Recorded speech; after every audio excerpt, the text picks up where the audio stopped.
On the 80th anniversary of the liberation of Auschwitz comes an unprecedented exhibition about one of history's darkest moments. Auschwitz, not long ago, not far away, features more than 500 original objects, first-hand accounts, and survivor testimonies that tell the powerful story of the Auschwitz concentration camp, its history and legacy, and the underlying conditions that allowed the Holocaust to happen. On now exclusively at ROM. Tickets at rom.ca.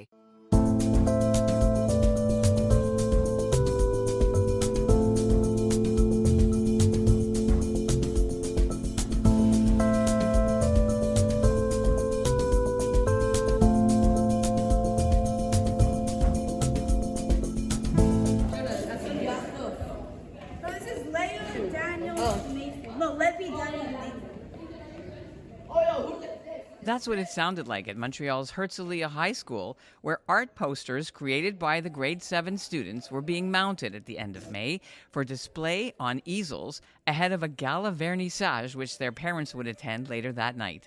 Each poster depicts a chapter from the Torah, and it was the final step in a months-long immersive project combining art classes with in-depth study of a chapter of the Torah that was meaningful to the student, usually the section which they'd been assigned to learn as part of their own B'nai Mitzvah training. The educational module is a new community outreach project from Montreal artist Sheila Nemtin Levine. She's been offering it since she recently completed the most ambitious project of her professional art career. It's called Tableaux, 54 large canvases, one for each chapter of the Torah. And while the students created their paper posters using cotton balls or glitter from their art room, Nemtin Levine spent nearly 4 years designing and painting all the 54 real-life canvases using vibrant paint colors and mixed media, like smarty heads, grains of sand, even her own family's photos of their Jewish life milestones, to bring a modern take to the ancient Torah verses. Every square inch of the canvas is a treasure hunt of symbols to explore the meaning in the weekly Parsha. There are famous sayings from Jewish heroes and heroines, and from Spider-Man and Winston Churchill too, all accompanied by an audio guide with the Torah portions chanted by well-known Montreal cantor Daniel Ben Lolo of the Spanish and Portuguese congregation, such as this week's portion, Parshat Balak. Vayar Balak ben Tzipor et kol asher asa Yisrael emori. In English, the word tableau means vivid living scene. And when the 54 canvases are displayed in order in a large hall, as they have been at several Montreal synagogues over the last year, Nemtin Levine's folk arty style invites you to physically engage directly with the canvases, to explore and learn the Torah in a very different way than it's been traditionally taught, but also completely differently than art in today's world, which has been impacted by the advent of technology, when you never have to leave your computer screen. This isn't just for kids. It's for children. It's for adults. It's for building bridges with non-Jewish communities. I've had many of them who have come to see it and have been really inspired and understand who we are and our inherent and strong eternal connection to the land of Israel. It shows it in there. So there was like light bulbs that went on in people's heads. I'm Ellin Bessner, and this is what Jewish Canada sounds like for Monday, July the 14th, 2025.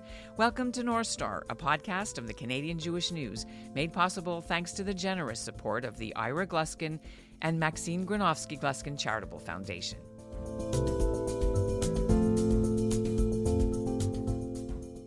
Sheila Nemtin Levine didn't have her own bat mitzvah. It wasn't so popular with girls when she was growing up. She says she got the idea to paint her first Bible canvas in 2013 when her son was studying for his bar mitzvah and found the whole learning process overwhelming, as did she. She started painting and all the while taking weekly Torah classes with Rabbi Mark Fishman, the spiritual leader at the time of her synagogue in Dollard des Ormeaux, who, along with her new neighbor Rabbi Lisa Grushko, narrated the explanations for each chapter in the accompanying free audio guide. There is something powerfully validating about an outsider who is compelled to praise his nemesis, as we experience one of the most profound and influential commentaries ever made about Jewish destiny, spoken by the pagan prophet Balaam. Each canvas is the size of half a door, but the Tableaux exhibit was designed to be portable. Although Nemtin Levine completed the paintings long before October 7th, she believes their message is important today to show the Jews' ancestral connection to the land of Israel, and to show, like this week's Torah portion does, how the Jewish people are resilient even in the face of curses from their enemies. I was recently in Montreal and visited Nemtin Levine's home studio to see some of her tableaux. Oh, wow. Do you want me to walk with you and pick one or two that you particularly wanted? They're unbelievable. I can't describe for the radio how stunning they are. Let's start with the first one, Breshit. There's a lot going on here. So if you look at the painting, I hide things in there. I tried to do it texture, bright, colorful. The reason I'll tell you in a minute behind the whole exhibit is to obviously engage the viewer. And that's what I tried to do. A lot of biblical art is very dark. It's very somber. I wanted it to be bright, exciting, fun. It pops when people see it. So that's what I did. And I hid things in there. So there's like numbers that are hidden in the paintings. The first one is Breshit. So number 1 is here. Number 4. What else did I miss? Number 2. What are those numbers for? So then the first day was the separation of light from darkness. So you have a 1. On the second day was the creation of the heavens. On the third day, the separation of the land from the sea. The fourth day, the creation of the sun, the moon, the stars. And then you have the story of the Garden of Eden, which is going on over there. There's your snake. And then you have the story of Adam and Eve being banished from the Garden of Eden, where all gain comes through struggle and hardship. And I put, if you look at the frames of the paintings, those are the themes or the lessons that are learned in every parsha. And I tried to make them fun and interesting, but also relevant. And I put this one in. Knowledge is power, and with great power comes great responsibility. Our listeners could Google it, but who said it? Who said it? Spider-Man, right? Okay.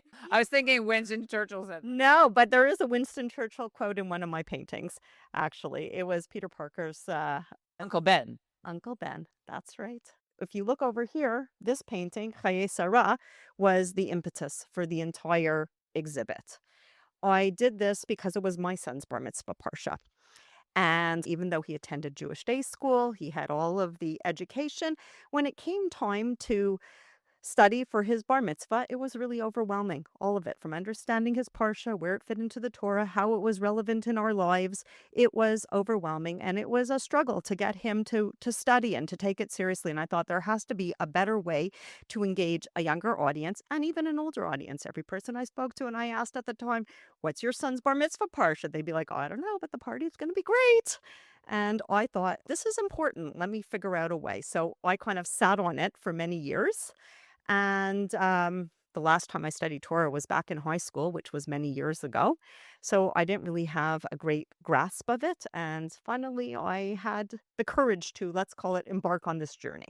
You know, when I went to day school, you went to day school, you know, it was all memorization and print, and it was all analog, old school. There was no technology. There was no AI. There was no anything, no creativity really that I remember of learning all this stuff. So in a field or a world now, in an environment where you could just paint it with Microsoft Copilot, how does your work fit? Where does it fit? So where it fits is, if you look at my paintings, and you'll let the viewers have a link to it, they are, like what you said, multi-textured. They stand out. Every kid who comes to see my exhibit has to touch it. And I let them touch it. I do a little bit carefully, but I let them touch it because it's so attractive to them in that respect. You look at the little dots that are there, they're like Smarties. My kids used to call them Smartie heads. It's like candy. So it's like it's pulling them in. And then they look at it and they see that there's sand in here, or there's all sorts of things that are hidden. When I was painting this painting, my husband said to me, you know, this was my bar mitzvah parsha. It was our son's bar mitzvah parsha. You have to put pictures of our bar mitzvah into the painting. So you found that. So these are we'll just describe Black and white photos of their both bar mitzvahs. They're both at the same shul, different rabbis, and they make up the entrance to the Machpelah cave. So when I show this to the kids, they are amazed. And I tell them succession is one of the themes of this parsha. They just love it. And I'm in tears because it's a beautiful, beautiful thing. Now, what's this Century 21 sign? 21 real estate BCE sold. Oh, this is Hebron. Oh, my God. I tried to make it humorous for both adults and for children. How long did it take you to actually complete 54 of these? So I began this project back in 2016. My son Wow. had his bar mitzvah in 2013. So the idea came to me at the time, but I kind of procrastinated. It was like overwhelming for me to study, to learn, to figure out the painting of it, the themes, the lessons. It was really overwhelming. I used to meet with Rabbi Fishman every week. We would study. I would leave. My head would be spinning as he gave me like concepts to grasp and what was going on, the themes and the lessons. But somehow I managed to figure out what was going on and figure out what I was going to do week by week for each painting. It took me 3.5 years to complete all of the paintings. Did you do them in order? Brace sheet all the way to the end. I did. And there were many things that I learned along the journey. What was the most challenging thing for you besides remembering everything you learned in school, but also in terms of just getting it out on canvas? And was there one or more things that were the big obstacles for you? A big obstacle was I would read literally the text of the Torah. So just even understanding what is going on, every word of that Torah, it was difficult, parsha by parsha, to understand what it relates to, what it means, what the themes are. And then I would come home, I would study what Rabbi Fishman had given me. I'd read various essays. Then I started writing my own blog. I wanted to make it something that the lay person could understand. And that blog is what ultimately became my book.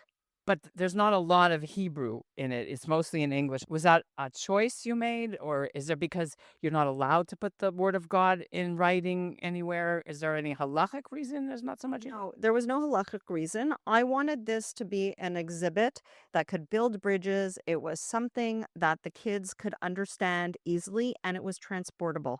So it could go around the world, and English is my mother tongue. So I chose to do this in English. Did you have a bat mitzvah? I did not have a bat mitzvah, no. Were you allowed? There were some kids who had bat mitzvahs but it wasn't a big thing in those days. Well, this is your bat mitzvah project par excellence. You would have got an A+ on super overachieving for your bat mitzvah project. Thank you. Thank you. Thank you. Do you want to have a bat mitzvah now, having completed this? Or do you feel that you don't need to do that anymore because you've already kind of done it? Yeah, I think I'm okay. This was my bat mitzvah, if you want to call it that.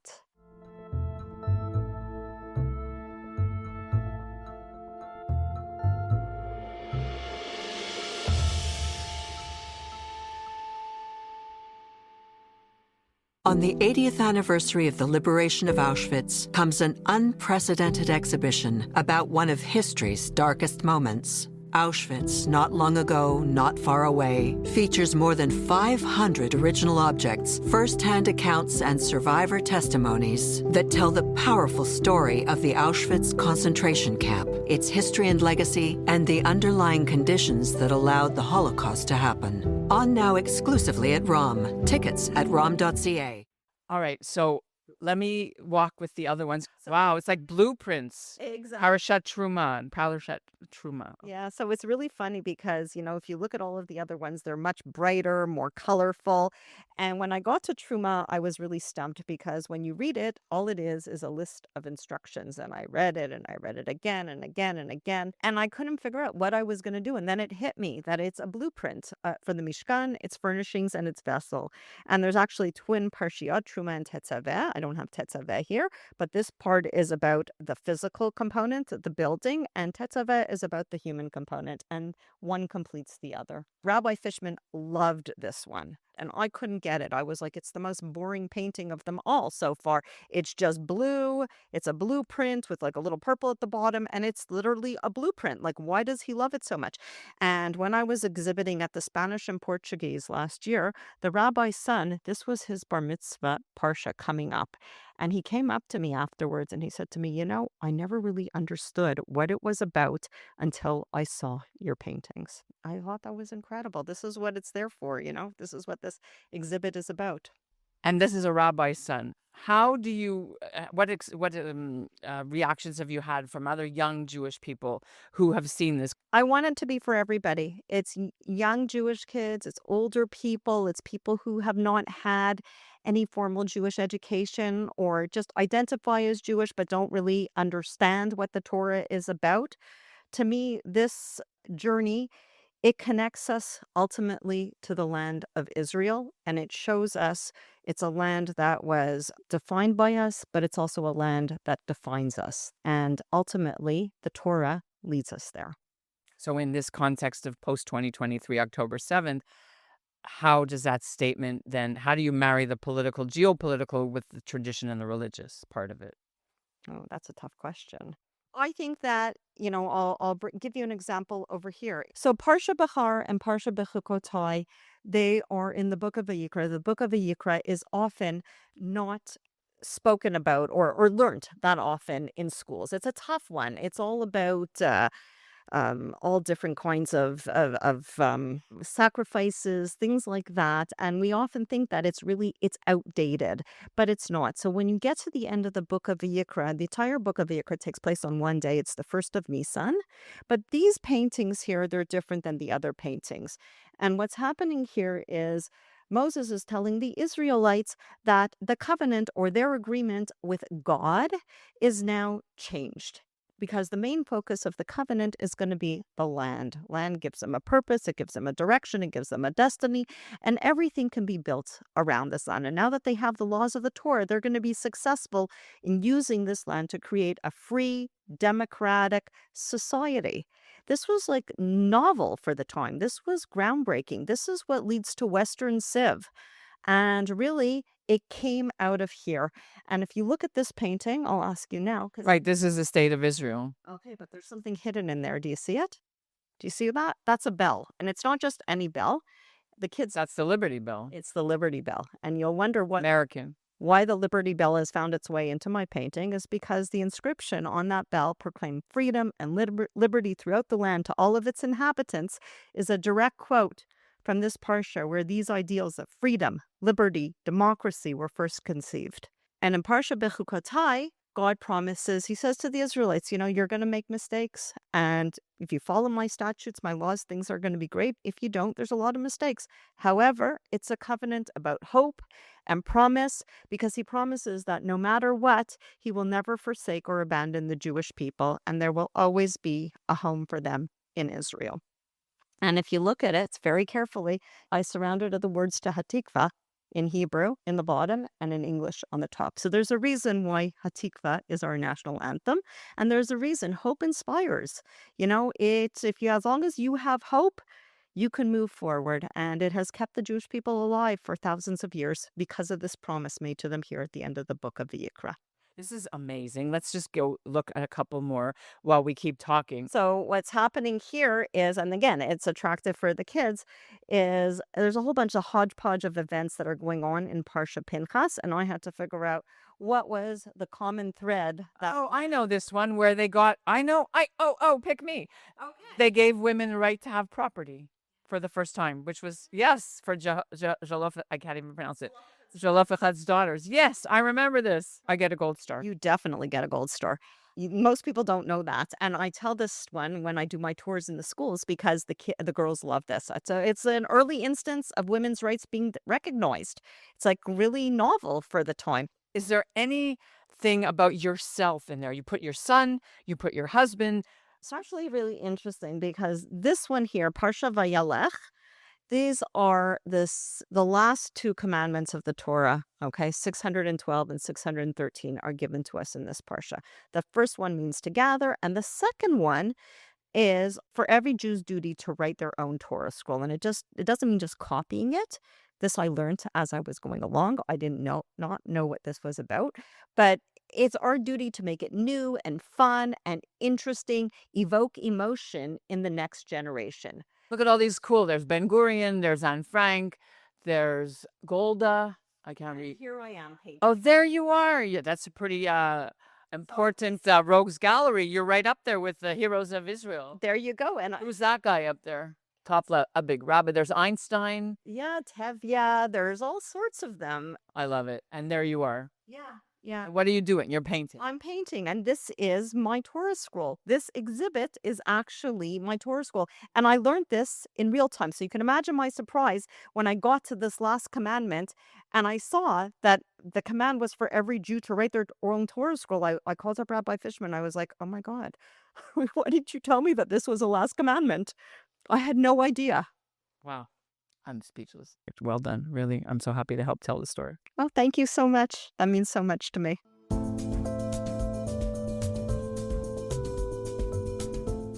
And that's what Jewish Canada sounds like for this episode of North Star, made possible thanks to the Ira Gluskin and Maxine Granovsky Gluskin Charitable Foundation.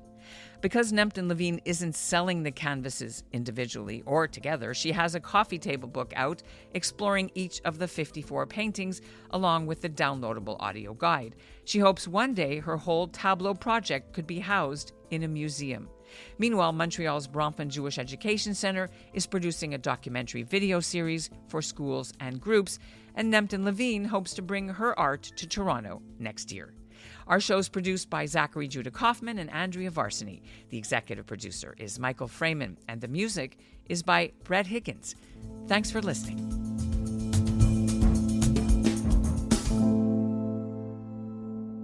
On the 80th anniversary of the liberation of Auschwitz comes an unprecedented exhibition about one of history's darkest moments. Auschwitz, not long ago, not far away, features more than 500 original objects, first-hand accounts, and survivor testimonies that tell the powerful story of the Auschwitz concentration camp, its history and legacy, and the underlying conditions that allowed the Holocaust to happen. On now exclusively at ROM. Tickets at rom.ca.